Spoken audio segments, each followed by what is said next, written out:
Hello, folks out there on Facebook. My name is Jesan Sorrells. I'm the CEO and founder of Human Services Consulting and Training. We are based out of the Southern Tier, specifically out of Endicott, New York. Hopefully everybody can see me today, you can hear me today. Really interested in seeing how this all works on Facebook. And so we decided to run this as a Facebook live stream, okay? So we are live now, going out to everybody. If you have any comments or questions or anything like that for us, please don't hesitate to put something in the chat box right there. We'll be able to talk with you directly. We also are really interested in hearing from you about what you want as far as live training from us. And of course, utilizing this service remotely, okay? So as we are live, I would love to do a demo. Actually, I'm not love to do, I am going to do a demo of the live services and the training services that we offer through Human Services Consulting and Training. Like I said, one of the core things that we do is we deliver in-house, in-person training to folks who are small and medium-sized business managers inside of small and medium-sized organizations. Usually this is delivered on-site and in person. But in times such as these, when everything has shifted around so dramatically, we are no longer able to offer that service to our clients. And so we are shifting our business model a little bit, and we're shifting our focus a little bit from offering training in person to offering training via online tools such as Facebook Live, LinkedIn, and of course, YouTube. This is a little bit of a challenge for us over here, as you can probably imagine, because, well, going from doing something remotely, going from doing something live and in person to doing something remotely is a little bit of a different shift for us, and it's a little bit of a different shift for our clients. It's a little bit of a different shift for our customers. It's a little bit of a different shift for everybody, and we're in a dynamic environment right now where a lot of things are shifting around and are changing quite rapidly. And so we wanted to give you an opportunity to sort of preview us. It's kind of this thing where, you get an opportunity to really see what it is that we do, see how it is that we handle ourselves, and of course, really figure out if this is something that you want to take advantage of for your business, for your folks, for your managers and leaders. Human Services Consulting and Training offers workshops and trainings in a whole variety of different areas, from effective conflict communication all the way to adapting to change and everything in between. We also offer coaching and executive consulting, which can be done remotely or online, just like we're doing it right now. Let me tip this up here a little bit. There we go. So it can be done remotely and online. We also offer consulting services, and those can also be delivered in a timely fashion via webcam or even via Zoom, Skype, or Cisco WebEx. We do group trainings, which we can also offer remotely, and we can host up to 50 people remotely, or if we really push it, up to 150 people remotely. So we can help you and your organization get to where you want to go. All right, so I am live. Looking like there's a couple of people coming through, looking at me and, trying to figure out what the heck is going on here, which is really great. So yes, let me see. I also got a couple of people texting me, which sometimes happens during training.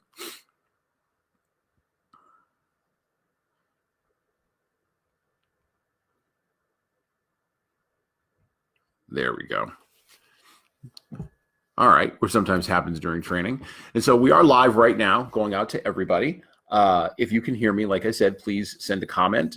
Please let us know that you can hear us and that you can see us. I want to talk about a few things, though, that are maybe a little more tactical or practical today. And one of those things that I want to talk about is, what are some maybe resources or some insights for leaders who now have to lead people remotely? Leading people remotely is a little bit different than leading people in person. It requires a little bit of a different set of skills. It requires a little more patience and a little more care. And so I want to talk about a few things today that I hope will be helpful for the remote leader who is seeking to lead others, who is seeking to lead their people as best they possibly can through this time of disruptive change. When we talk about resources for remote leaders, we're not just talking about things like Cisco or WebEx. We're not just talking about getting everybody on a Zoom call and making sure that everything works really well. We're not just talking about having the right microphone or the right hardware. We're not just talking about making sure that everybody can see you. We're talking about a few other things too. We're talking about things like, how do we not only lead people effectively, but how do we think about leading people effectively? This can be a challenge if we're really used to leading people in person, right? If we're really used to the physical environment of leading, if we're really used to, sitting down with our folks on a day-to-day basis and really sort of hashing things out. And if we really value face-to-face communication, these new times, these new disruptions, maybe they'll be temporary or maybe they'll be permanent, who knows? But these new times, these new disruptions can really cause leaders anxiety. They can cause leaders stress, and they can cause leaders to maybe even sometimes mislead their people. And by the way, this is something that we're all going through right now, but we here at Human Services Consulting and Training are uniquely positioned to help you get through these times because of the kinds of trainings that we offer and because our focus is really on building you and building your team for the future. So when we think about remote leadership, when we think about training people, when we think about training people and utilizing remote teams, one of the things that we want to talk about, or a few of the things that we want to talk about are, sort of tactical, right? They're sort of textural, right? And so I want to write down a few things. I've got a whiteboard here. Typically in training, we do use whiteboards. See, it says hello on it. So I'm gonna kind of use this whiteboard a little bit, kind of the way that I would in training if we were doing something in person. And I'm going to write down a few thoughts that I have. Just maybe a few things that we may want to cover over the course of the next hour that'll maybe help you think about remote leadership and leading people remotely and remote teams a little bit differently. So one of the first things that sometimes managers and leaders struggle with and one of the big things is the lack of maybe really strong face-to-face interaction, right? Maybe even lack of strong focus, maybe even writing skills, maybe even scheduling and self-care. And all these kinds of things, sort of mix together for folks. And so I want you to really think about just one thing initially in order for us to get started, okay?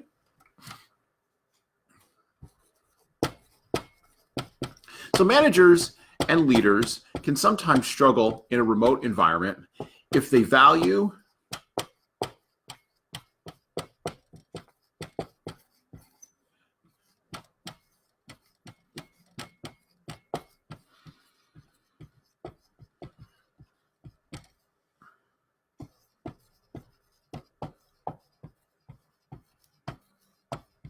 Okay, so managers can struggle in a non-face-to-face environment if they really value face-to-face interaction. That face-to-face interaction comes in the forms of meetings, right? It comes in the forms of, hanging out by the coffee, right? It comes in the form of even going to the bathroom and having chats offline with folks, right? And, the ways in which people interact at work are very textural and tactical. And so, listen, when managers struggle because they value face-to-face interaction and now they're shoved into an environment where they have to do things remotely, where those interfaces right now, like Zoom or Facebook Live or LinkedIn or Cisco WebEx or whatever tool it is that their organizations are using, are now interfacing or are now filtering those face-to-face interactions, managers can sometimes struggle. Look, only around 4% of US workers before this coronavirus crisis actually worked from home full-time, in any sort of capacity. That means 96% of US workers work in a physical space with other individuals, and managers really value those face-to-face interactions. Managers really value the ways in which those interactions come together because they create teamwork and they spark senses of creativity and purpose. The reason managers can sometimes struggle also is in those face-to-face interactions, they get to really feel the texture and the wonderfulness, right, of engaging with people, right? and of engaging with people in a really interactive and sort of textural way. I know, I've said textual a lot, but I want to reemphasize this point because it's really important to understand that managers, even though you may be struggling with the lack of face-to-face interaction in remote learning or even in remote leadership, it doesn't mean that you can't utilize the tools that you've got in order to set up virtual versions of these interactions and virtual environments for these interactions to happen for the teams that you're leading. The second area that managers sometimes struggle with, and this one is sort of less obvious because we don't really think too much about the areas that we're in, but managers and leaders, and I'm going to use the term leaders because if any of you are watching out here on this live stream today, I want you to think of yourself, particularly if you're leading a remote team or if you're facing down the prospect of leading a remote team in the future, I want you to think of yourself as a leader. So I'm going to change it from managers to leaders, right? Leaders, okay, sometimes struggle with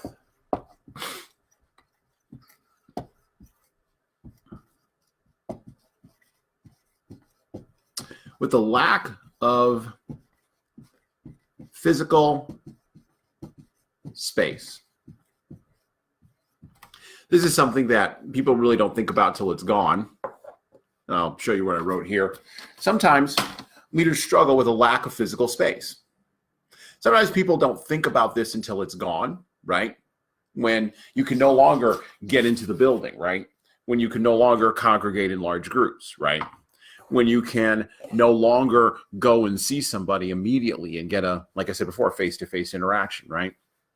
Managers and leaders struggle with this because the physicality and the nature of how our buildings are set up. I mean, look, I'm in a building right now. I'm in a building by myself. I sent all of my folks home so that they can all work remotely, and I'm the only person in the office right now.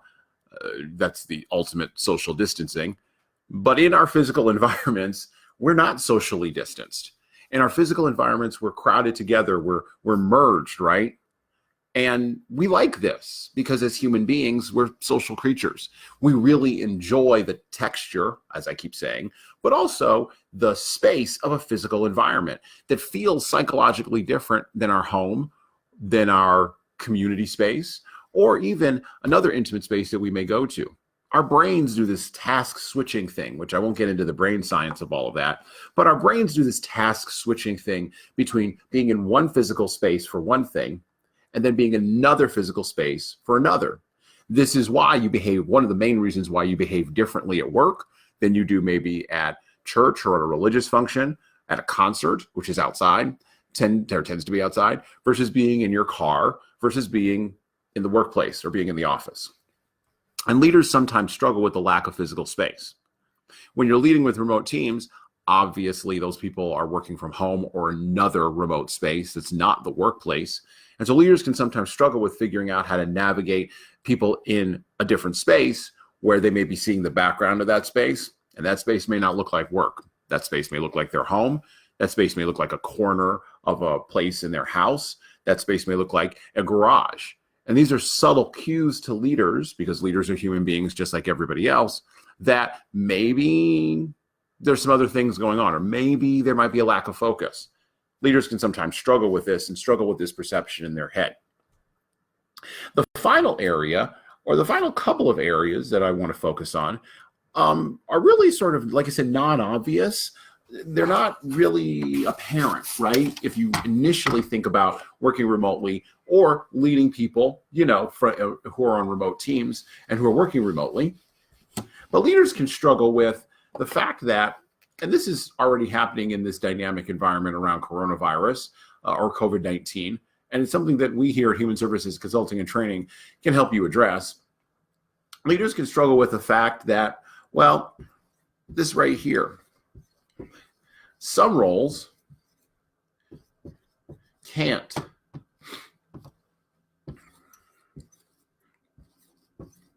be done remotely. So if you're leading a team, let's say of drivers, right? Or if you're leading a team of plumbers, right? Or if you're leading a team of folks whose roles can't be done remotely, You may be in an environment right now, you may be in a situation right now, you may be facing a challenge right now where, well, quite frankly, you're being asked to shift. In some cases, not even being asked, you're being mandated by states and local municipalities to shift your workforce or a large percentage of your workforce for public health reasons from being in intimate spaces with each other, or even from doing the work that they know how to do intimately with you. You're being asked to shift those folks right now from spaces where they were all together to spaces where they're not all together. And not every single one of those roles can make that shift very easily. Again, if you're talking about drivers or even blue collar workers, right? If you're talking about some essential roles or even non-essential roles that are specifically designed to be in a physical space, leaders can be struggling with this right now. I mean, having a hybrid model where some of your team, half your team is now working remotely and half of your team is on site can be a gigantic struggle for leaders, because you got to unite two parts together that previously were already united, but now, because of government mandate, because of the public health crisis, are now split apart. And you got to think about how to do that effectively, and you got to think about how to lead on that effectively as a leader of a remote and also in-person hybrid team. These aren't easy challenges to overcome, and they aren't easy things to be able to sort of think about. But right now, we're in an environment where we've got to start thinking about them. And we've got to start thinking about what are some practical tool sets and some practical things that we can use in order to execute on, well, making sure that our people feel comfortable, our teams feel like they can still be a success and get work done and be productive. And of course, we feel like we can get things out the door that people really want to have us get out the door. I'm going to take a drink here.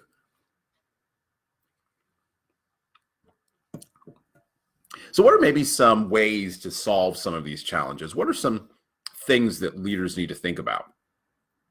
One of the things that we do here as part of our live and in-person training is usually we ask questions of the audience, and we really thrive on audience engagement. As the head facilitator of human services consulting and training, I love audience engagement. It gives me a chance to bounce off of people, and it gives me a chance to really find out what other people think and then really integrate that into what we're learning. However, in a world of remote learning, the opportunities for you to engage with me and me to engage with you may sometimes be limited based upon the platform we're using, right? Or based upon the setup, or even based upon the topic, right? So we're going to take this in a little bit of a different direction, right? We're going to take a little bit of a different approach. We're going to talk about sort of maybe what are some four or five different things in the next few minutes that leaders can think about in order to overcome those challenges of valuing face-to-face interaction, the challenges of physical space, fostering teamwork and creativity, and now that physical space is gone. Of course, the challenge of having a hybrid team where some roles can't be done remotely, and now your team is splitting, right? So you've got some people doing it remotely and some people not doing it remotely. And now you got to handle both sides of that. You got to pull both sides of that together, right? And finally, I'm going to ask some couple of different questions that I want you to think about as leaders of remote teams, and that I'm thinking about, honestly, myself as a leader of remote teams now, as we go into a time, like I said, of disruption, a time where things seem as though they are moving back and forth, from one thing to another on a daily basis. And it seems as though there's no consistency or no security. It seems as though we are all behaving quite reactively rather than responsively. And sometimes for leaders, asking these two questions can steady them and can steady their teams. Okay, so let's write down the first thing that I have a thought around. Okay, first idea I've got for you.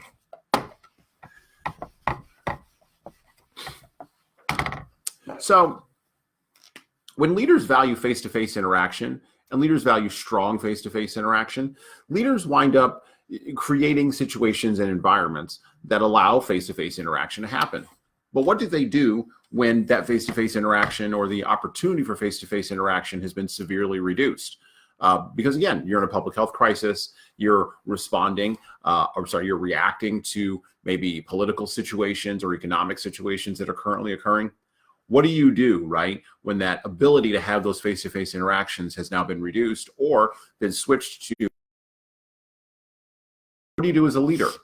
Well, one of the first suggestions I would have, number one, and and I'm going to put down number 1 here. So if you're taking notes, or if you're watching, or if you watch this later, you can go back and list these out for yourself. Number 1, this is my first suggestion, is I want you to have a stronger focus. And this is something that, again, is really easy to talk about, but really hard to, kind of execute on. Stronger focus just means understanding a few things. What matters now?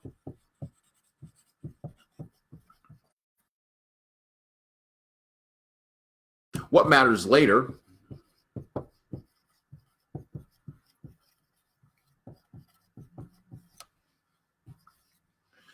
And of course, why? For a stronger focus, you want to have what matters now, what matters later, and of course, you want to be able to answer the question, why? Look, an answer to what matters now. What matters now can actually help you engage more with focus with your team as they are working remotely and as you're leading them remotely. It can even help you buoy them, right? It can really help you lift their spirits. Look, people like face-to-face interaction, and so do leaders, right? Teams really thrive on face-to-face interaction. And when they do, and that face-to-face interaction then goes away, what do you do as a leader? Well, that means you've got to double down on your own focus, right? You've got to know what matters right now.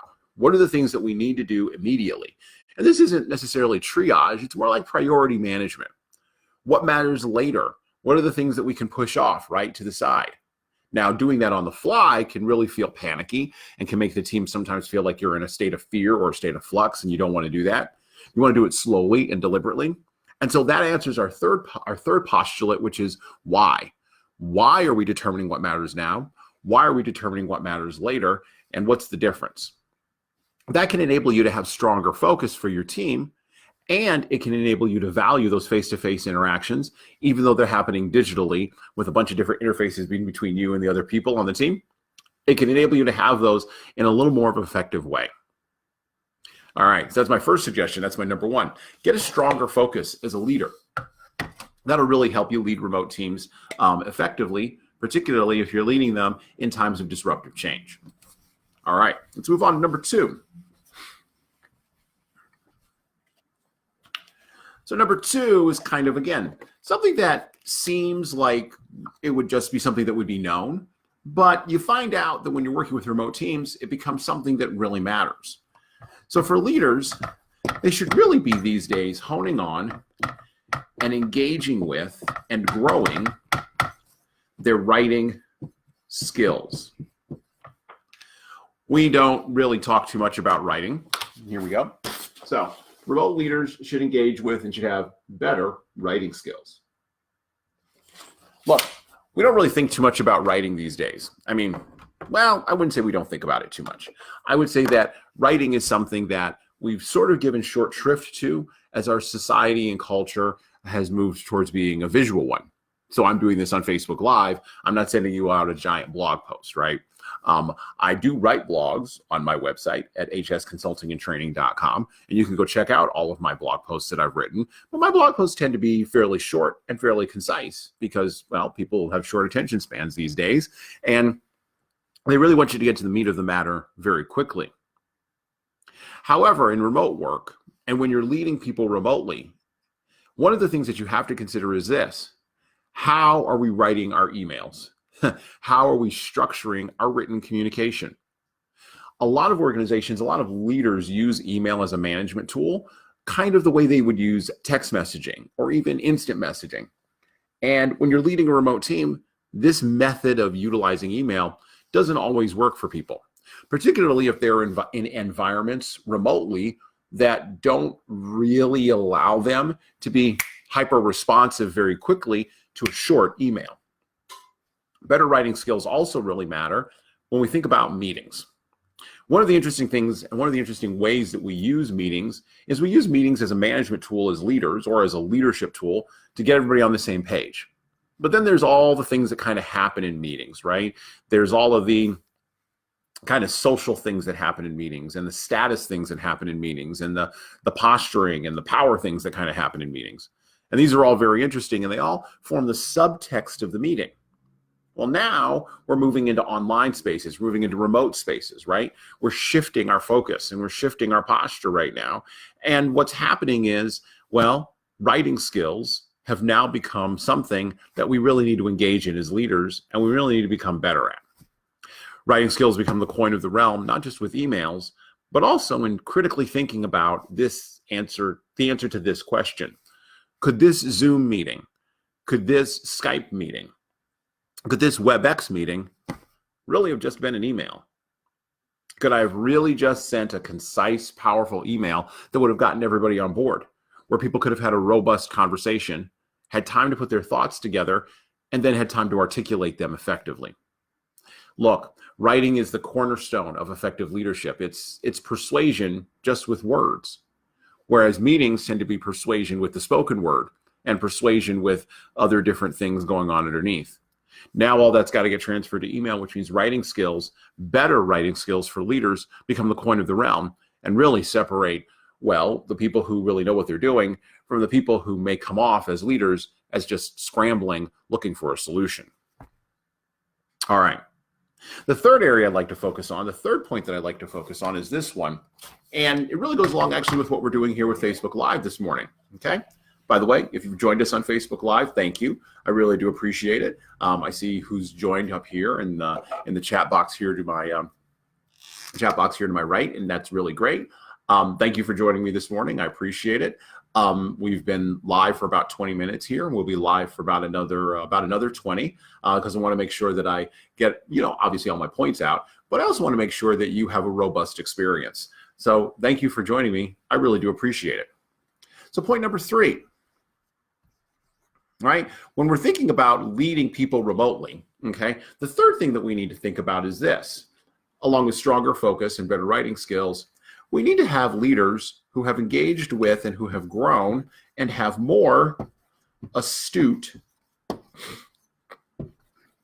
media skills. More astute media skills. Now, in the past, right, before the world of social media, before the world of Facebook and LinkedIn, before the world where you could literally get everybody with a camera and a phone, kind of like this one, where everybody had access to everybody else, where everybody could send an email to everybody else, where everybody could YouTube everybody else, before that world existed, media skills really came down to the ideas of pitching and presenting, the ideas of the spoken word being persuasive, the idea of a pitch meeting or a conference being an event. Now we've entered a space where media skills really matter, and they really matter for leaders. And so I would encourage you as a leader to think about what's the strength of my media skills. And this really matters for handling interfaces like Zoom or WebEx or Skype, which it seems like I've been running an advertisement for them, but they are the 3 biggest ones that folks are using right now. And don't worry, as time goes on, if this continues to go on, people will move on and they will use other tools as well. But the point is, those 3 are the biggest ones right now. And those require a certain level of media astuteness.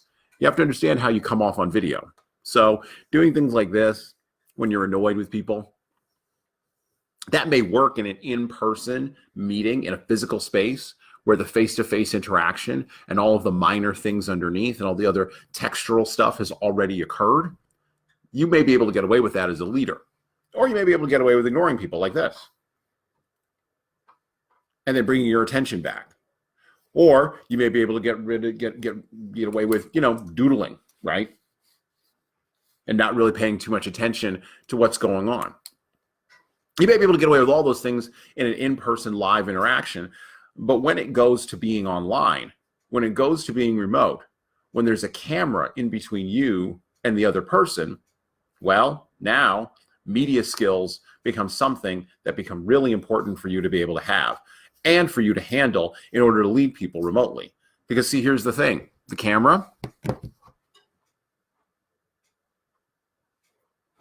oh, you're there. The camera picks up every little thing. Every little thing. And by the way, just because you're talking Doesn't necessarily mean I'm listening if you're leading me remotely. I can go ahead and I can put you on mute. I can go and do something else. We notice this phenomenon with webinars, right? So how many times have you assigned a number of people on your team a webinar and they said they watched it, and then you asked them about the content of that webinar and they had no idea what that was? Right. It happens all the time. How many times do you yourself as a leader put a webinar in one window, open up your email in another window, and then just sort of half listen? If you're leading people remotely, you have to understand that this dynamic is happening right now.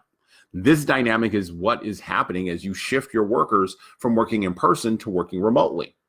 Now, it's not just the webinar they're ignoring or the webinar tab that they have open.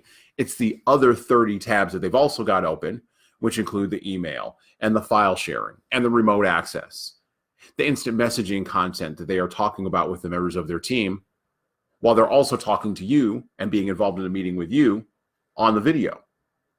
This means that you as a leader have to have more astute media skills. You have to be able to really handle what's going on inside of those environments.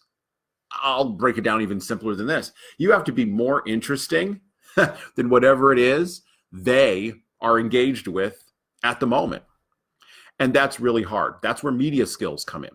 And again, most leaders who are now being shoved into this world of remote leadership never really thought they would have to battle with distractions in that kind of way at that kind of level. This is a dynamic environment, and this is a dynamic topic, and I would love to do more on it. So if you want a remote training on it, I can offer that to you and your organization. Ways to think about leading people and distracting people, or maybe gathering people away from their distractions and bringing them into an environment where they really feel comfortable, they really feel engaged. One of the main reasons that remote workers, don't work out so well, and one of the main reasons why, individuals sort of resist remote work is because people become disengaged and sometimes they want to quit. It's easier to look at this thing over here that's distracting you than it is to really pay attention to what's going on in front of you. This gets me to my number 4 point for leaders. So more astute media skills, yeah. Stronger focus, absolutely. Better writing skills. Could that meeting have been an email? And then, of course, number 4, and again, if you want to watch this stream later on, we will have this available up on Facebook, and we're going to actually put it up on YouTube as well. And so we encourage you to go back and take a look at it and really gain from this as you begin to think about how to lead your remote team. So point number 4, okay? And this really gets to this idea of managing distractions for people, but also for you as a leader. And this is something that's beginning to float around in various areas. And so I want to reiterate it and I want to talk about it because, quite frankly, it's the truth. Quite frankly, it's something that we need to talk about out loud. As a leader, you need to engage in scheduling self-care. Now, that doesn't just mean scheduling self-care for yourself, although you may want to start there. It also means engaging in scheduling self-care for your team. Look, as people move from being in person and being in face-to-face interactions to being at their homes with a lot of distractions, the anxiety of coronavirus, right? The anxiety of things shifting from day to day, the anxiety of monitoring all those things that are open on all those tabs on their computers, the anxiety and the pressure of having to manage all of that. By the way, now people's children are home. And so you've got people who may have never engaged in childcare or may have outsourced that to the school system for 6 or 8 hours a day. Now having those people, the children, inside of the house, right? Bouncing all over them, right? Trying to distract them. So now you've got 3 layers there that you as a leader have to be aware of as you are navigating, trying to bind your team together and keep them focused on work, keeping them productive, and keeping them engaged.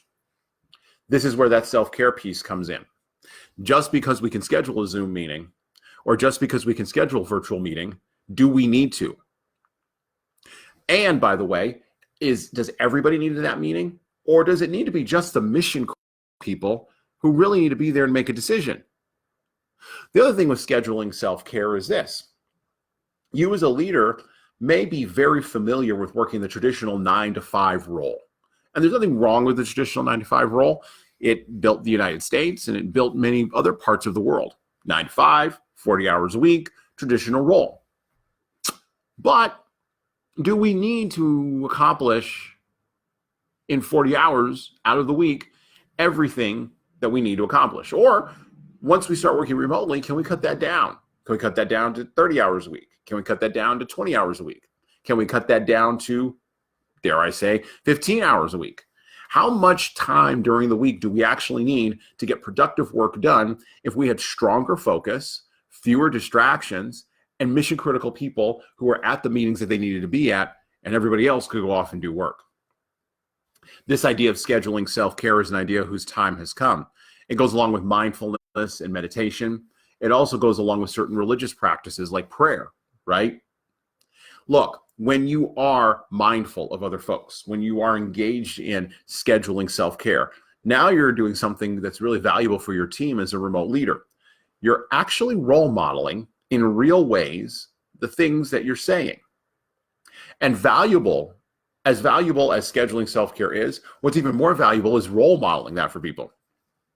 I'll admit, I'm eating my own dog food on this, right? So as our team has switched from working in the office, like right here, to working remotely, the temptation for me has been, I'm just going to flood the zone. I'm just going to give them more information. I'm just going to over-communicate. And that's great. Except I realized yesterday, I'm not engaging in self-care for myself really effectively if I'm doing that. And I'm not really watching out for my people if I'm doing that. What are the boundaries that we need to put around work? What are the boundaries we need to put around leading people in order to get them to be productive and engaged, while also understanding that they're navigating all these other distractions in their lives and anxieties and fears that may be stopping them from being as productive as they could be? All right, so we've talked about stronger focus. We've talked about better writing skills. We've talked about more astute media skills. We've also talked about scheduling self-care.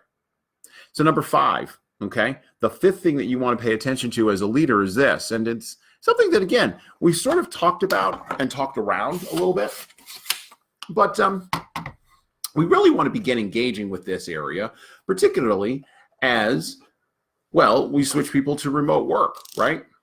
And I already kind of mentioned this a little bit when we talk about sort of children and maybe people jumping around and stuff like that. But point number 5 is this.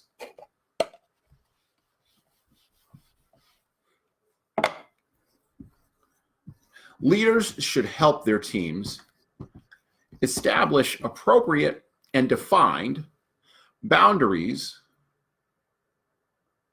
on attention.